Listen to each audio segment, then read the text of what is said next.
அப்பலாம்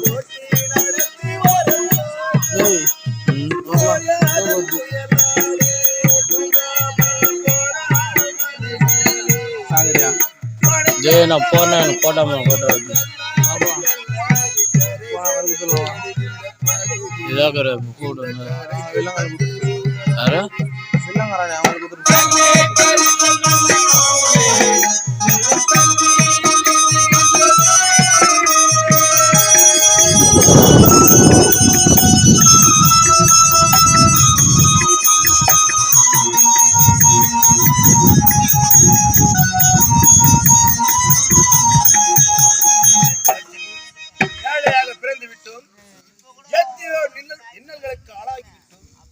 எப்படியோ தெய்வ தினமாக இளவரசனை திருமணம் செய்து கொள்ளும்.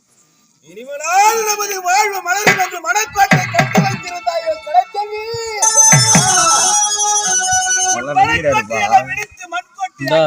அதே பத்தினே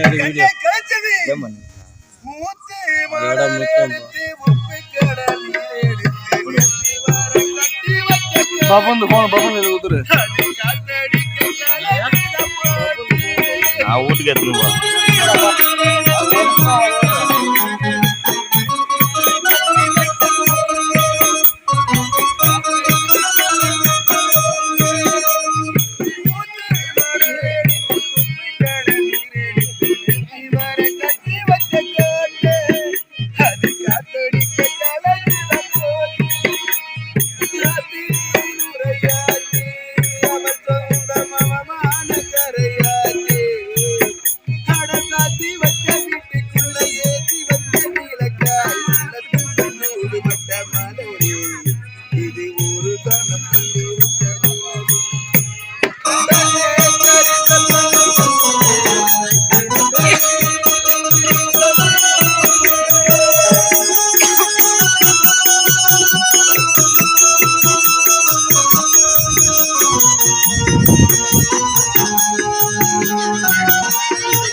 மகனாக பிறந்து விட்டோம்.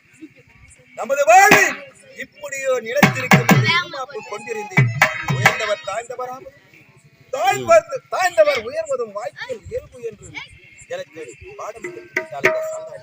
அப்படி இருக்கும்போது கலைச்செல்வி ஒவ்வொருடைய வாழ்க்கையும் ஒருவர் வாழ்ந்து மடிப்பதற்குள் நல்லது எது கெட்டது எது தீமை எது என்று அறிவதற்குள் அவர்களை வாழ்க்கையை அறிந்து விடுமாம். அப்போது பிறகுதான் இதுதான் வாழ்க்கை என்று புரிய வரும். அப்படி ஒவ்வொரு வாழ்வுகளும் இன்பம் இப்படித்தான் இருக்க வேண்டும், நல்வழி நடக்க வேண்டும் என்பதற்காக நமது முன்னோர்கள் எல்லாம் இது போன்ற புராணங்கள் இதிகாசங்கள் இது போன்ற நாடகங்கள் எல்லாம் ஏற்படுத்தி நல்வழி சென்றால் நல்லதே நடக்கும், தீவழி சென்றால் இப்படித்தான் நல்லல் பட வேண்டும் என்பதற்கு நான் ஒரு எடுத்துக்காட்டு. அதற்காக தன் பெரியவர் இப்படி அப்படி இருக்கும் இந்த நிலையற்ற வாழ்வு நிலைக்கும் என்று நினைத்திருந்தேன். இந்த காதலம் பொய்யானது. எப்படி என்றால் பிறப்பது ஒரு நாள் இறப்பது ஒரு நாள், வாழ்வதோ சில நாட்கள் தான். சில நாள் வாழ்க்கை நிலைக்கும் என்று எத்தனையோ என்னை போன்ற ஆடவர்கள் ஆடுகின்றார்கள் ஆட்டத்தை. இதையெல்லாம் நிலை என்று உணர்த்துகிறார் இந்த ஆடவன் போலும். அப்படி இருக்கும்போது இந்த மானிடர் காதல் எல்லாம் ஒரு மரணத்தில்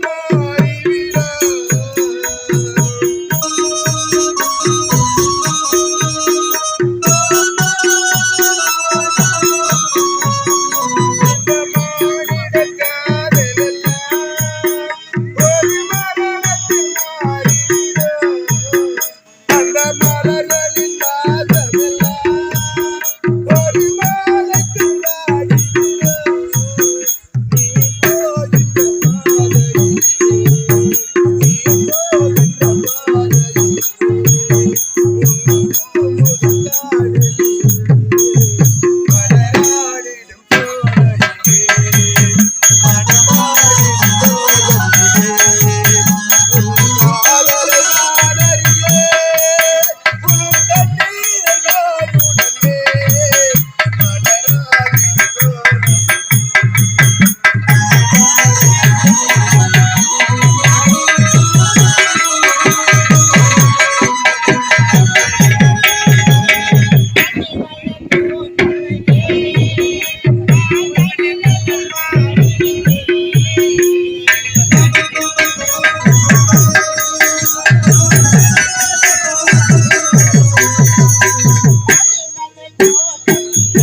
உண்மையானால் பத்தினி என்பது உண்மையானால் என்றாவது ஒரு நாள் என்னை தேடி வருவீர்கள் என்று சொன்னாய்.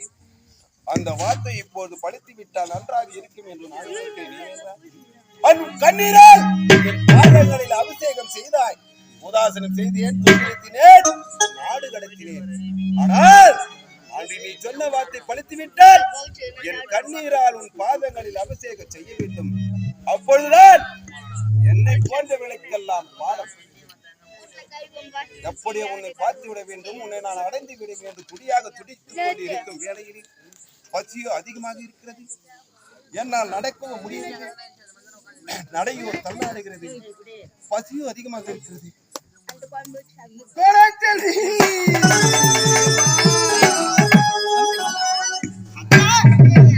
பார்க்க முடியாத எங்க இருக்கிறது உன்னை பார்க்க வேண்டும் என்று நான் ஆசையாக துடிக்கிறேன்.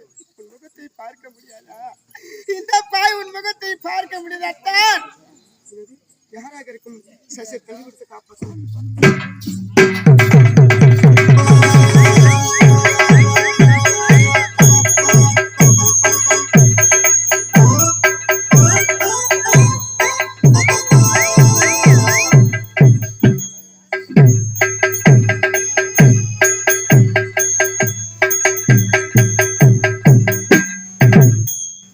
மனைவி மக்களை காணாமல் இந்த கானகத்திலே இறந்து விடுவீரோ என்று நினைக்கையில் யாரோ ஒருவர் எனக்கு தண்ணீர் கொடுத்து என் உயிரை காப்பாற்றி இருக்கின்றார்களே, யாராக இருக்கும்? ஒருவேளை என்னை போன்று அவர்களும் மஞ்சர்களால் தூற்றப்பட்டவர்களா? பின் எதற்காக இந்த அடர்ந்த கானகத்தில் வரப்போகிறார்கள்? என்ன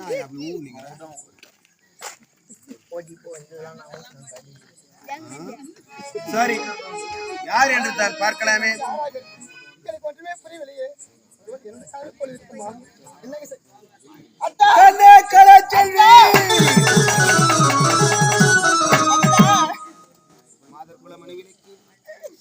பெண் குலத்தின் பொன் விளக்கி என்னை மன்னித்தே விட்டேன் என்று ஒரு வார்த்தை சொல்லலாம். நான் மனதார நான் மன்னித்து விட்டேன். நாடு நகரை மனத்து விழுந்து விட்ட பிறகு அத்தான் இந்த நிலைமையில் இருக்கிறார் என்று தெரிந்திருந்த உதாசீனம் செய்துவிட்டு செல்லாமல் ஓடி வந்து கட்டி எடுத்து 6 ரூபாய் சொன்னாங்க. கலைச்செல்வி, உன்னுடைய எண்ணமும் உள்ளமும் புரியாத பாவியாகிவிட்டேன். கண்ணிருந்தும் குருடனானேன், பண்பிருந்தும் படுப்பிருந்தும் பாது தவறிய பாவியாகி விட்டேன். என்ன செய்வேன்? என்னை போன்ற கைவர்கள் இந்த உலகத்தில் உலாவிக் கொண்டுதான் இருக்கின்றார்களா? எப்படி என்றார் கலைச்செல்வி. பார்ப்பவன் குருடனே